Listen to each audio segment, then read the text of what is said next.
June 27th, and Bill Carroll, our resident Zenny 62 Media NFL draft expert, asked for my thoughts on this play written by a gentleman, Durst, who writes, "Never seen a play like this before, Cal Bears." And it involves, if you click on the arrow here, this was to be by Fernando Mendoza throw flat pass, but really it's a fake pitch like that, end around, or really a slot receiver around like that. Now you don't see the yardage or the play, but this is actually the play right here. It was this is from the full game, Cal versus Pitt from last year, thanks to ACC football, and it started 1st and 10 with in the fourth quarter, as you can see here, with about 8 minutes to go in the game. And here's how it unfolds in brief. And so you can see that, first of all, the Pitt defense is lined up in what obviously is going to be a zone defense here. For those of you who are not initiated, zone defense is where each defender is responsible for an area and is not pursuing a player, or what we call a man. And so then the ball is snapped. First, you have the motion by what would be the halfback in this split back formation, flat to the strong side. Here we have two receivers. Technically, you have three. So you have four receivers over here. And then what happens is that after that person gets out to a considerable distance away from right there, you can see number 17 coming in.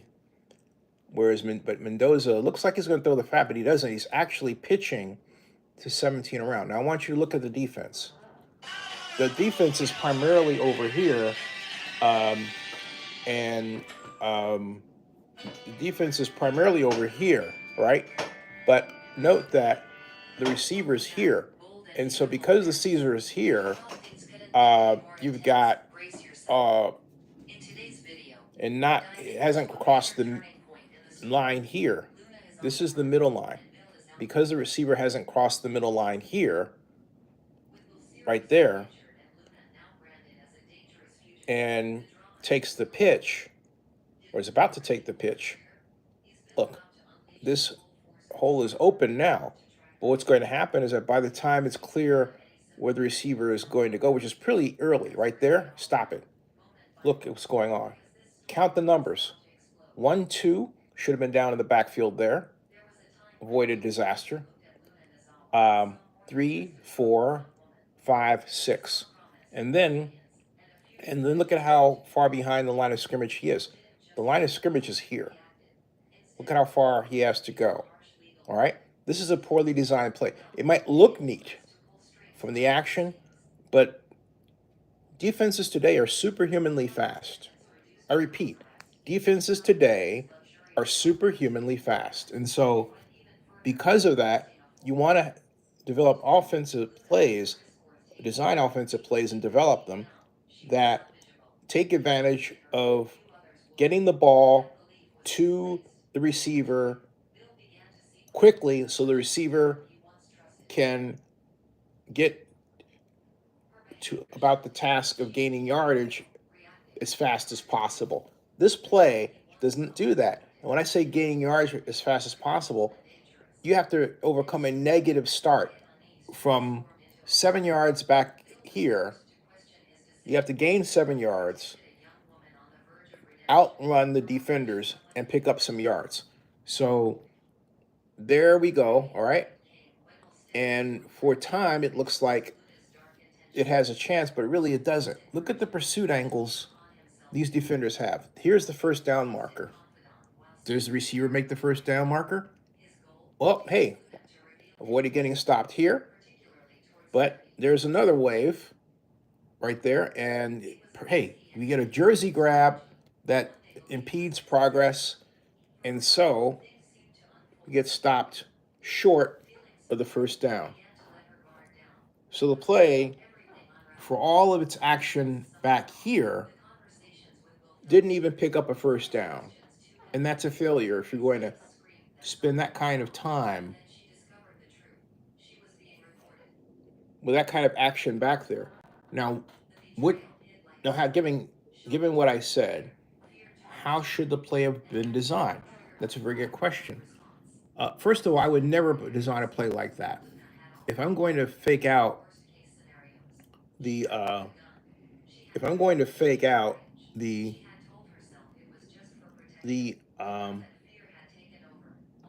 defense, if I'm going to put my player in a position where they're able to be more effective at at gaining yardage, I'm not going to run that kind of play at all. So let's go back to the 1st and 10 situation that we saw right here. Okay, what I would do is, first of all, I would call a play that rolls Mendoza out to the right, as if we're going to throw to the right, and I would have the back here in motion this way, and then at the snap of the ball, I would take the slot back here, have him run a quick flat as if we're going to throw that way, but then take the back that's in motion here, and I would have him go up and then cross field this way. Here's what I'm getting at. All right, here's the motion, right? They have a motion like that, right? I wouldn't do that. I'll have a motion like this because I want him to release. Okay. So then we get this. I would have him. He would be running this way. All right. He would be running a fly. All right. He would be here, and then going here. All right. And then going there. He would be going there. Understand? So what would happen is, take a look. These defenders would move this way as Fernando moved this way. Our receiver would be here, going here. Excuse me, going here.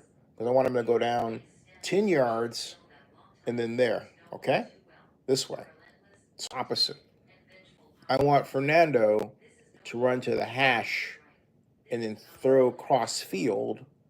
And what I want is a 1 and a 2. Number 1, cross field deep. Number 2, under. Right? That's what I want. Okay? So, and I would get that here. Because take a look at the defenders. All right? He would be all the way over here. There would be no receiver man for man covering this fella here will be over here. There will be no receiver covering him. He would be up deep. There would be no filler for him. And our fella will be wide open. We have a choice, either deep or under. That's what I would do. And that's how you create the certainty of a wide open receiver. And that is how you gain space to throw effectively to that receiver. Now, if I were to run a misdirection play with my slot back, like what they were trying to achieve, it wouldn't be using a throw. It would be a fake handoff. All right? You have him roll out fake handoff this way, and then hand off to the reverse coming around, because when you're running, when you have the quarterback on move this way, all right, you bring the defense with you. You then create the am I going this way or am I going that way uncertainty. This doesn't create that uncertainty. And that's the problem with a play.